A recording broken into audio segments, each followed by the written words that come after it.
Sahabat setia Gowor yang dikasih Tuhan, Shalom. Hari ini adalah Rabu 17 Januari 2024. Hari ini kita memperingati peringatan wajib Santo Antonius Abbas.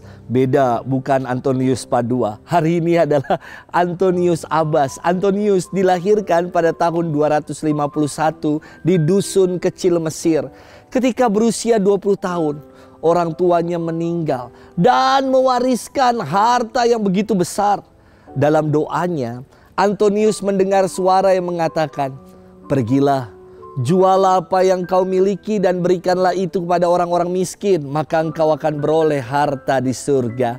Inspirasinya dari Markus 10 ayat 21.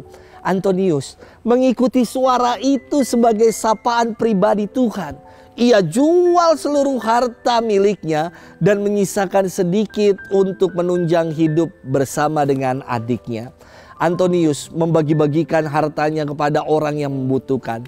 Adiknya kemudian bergabung dengan komunitas kelompok perempuan yang hidup dalam doa dan kontemplasi. Dan Antonius pun akhirnya memutuskan untuk hidup menjadi seorang petapa. Ia hidup dalam doa dan tobat sendirian hanya dengan Tuhan saja. Ketika Antonius berusia 55 tahun, ia mendirikan sebuah biara guna menolong sesama.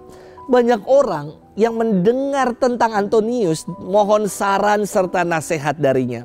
Satu nasihat praktis dari Antonius mengatakan begini, "Setan takut pada kita ketika kita berdoa dan mati raga.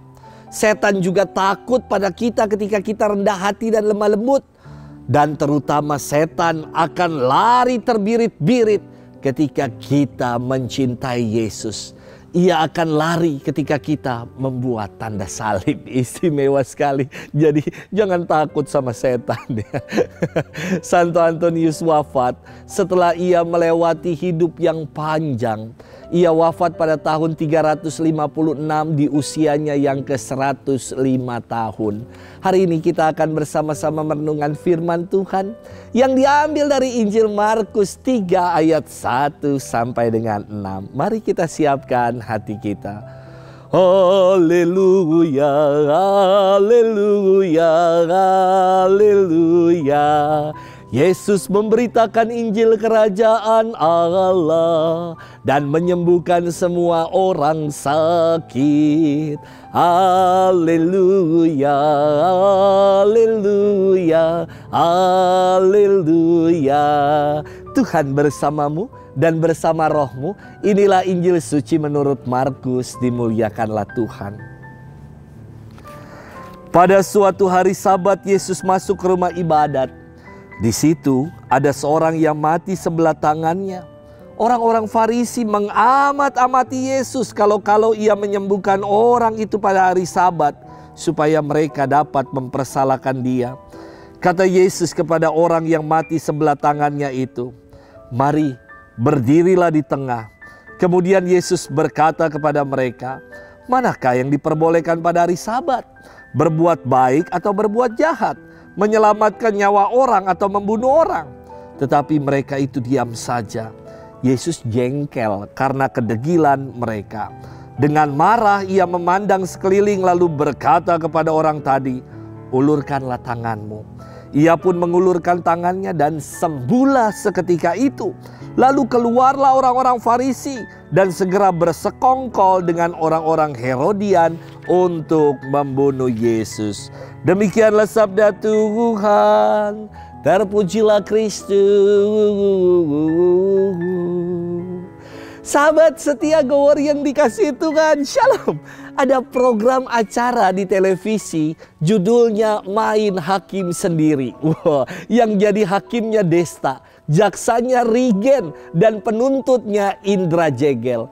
Selalu saja diangkat sidang kasus-kasus yang bikin orang terpingkal-pingkal. Tugasnya si Indra Jegel selalu cari-cari kesalahan, bahkan mencari-cari celah agar bintang tamu yang datang sebagai terdakwa bisa divonis bersalah.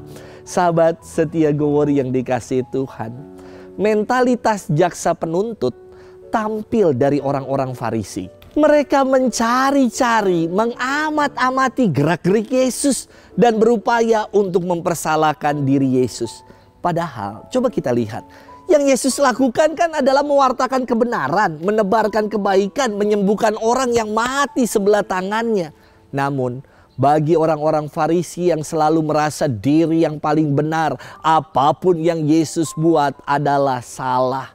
Kacamata orang Farisi udah kacamata kuda, pokoknya salah-salah aja. Tidak bisa ngelihat ada yang benar dalam diri Yesus. Mereka merasa diri sebagai pelindung dan pemelihara hukum Taurat.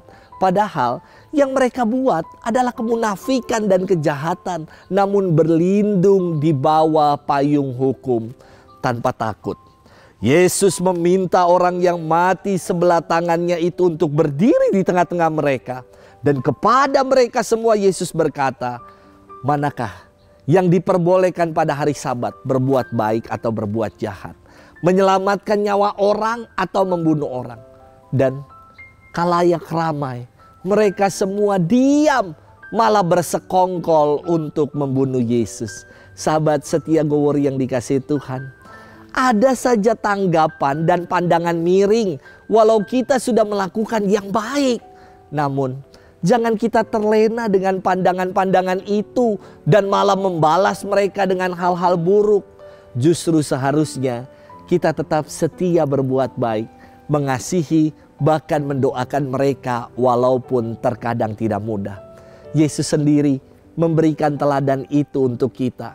Jadi tetap kuat, tetap semangat untuk melakukan kebaikan meski kita dipandang miring, dipandang sebelah mata.